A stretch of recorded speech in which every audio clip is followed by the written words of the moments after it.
বাড়ি থেকে মাটি নিয়ে আসলাম। আসলে মাটির ভিতরে কি আছে আমরা একটু দেখি।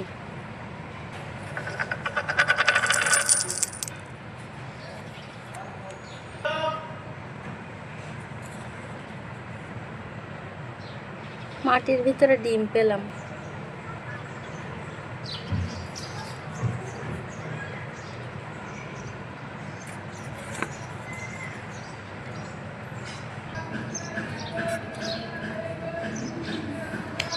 এই যে এই ডিমগুলো, আসলে আমার শাশুড়ি মায়ের ডিমগুলো পাঠিয়েছে। আমি বলেছিলাম যে মাটির ভিতরে করে ডিমগুলো পাঠাতে, কারণ আমি মাটিগুলো দিয়ে একটা গাছ লাগাবো টবে। এখানে মাটির অভাব, এই জন্য আমি বলেছিলাম যে ডিমগুলো যেহেতু পাঠাবেন সেহেতু আমাকে একটু মাটির ভিতরে করে পাঠান। এই যে তুলসী গাছ,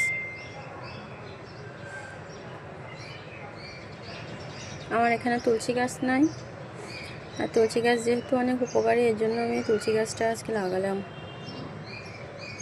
আর গাছটাকে একটা হালকা রোদে রাখলাম।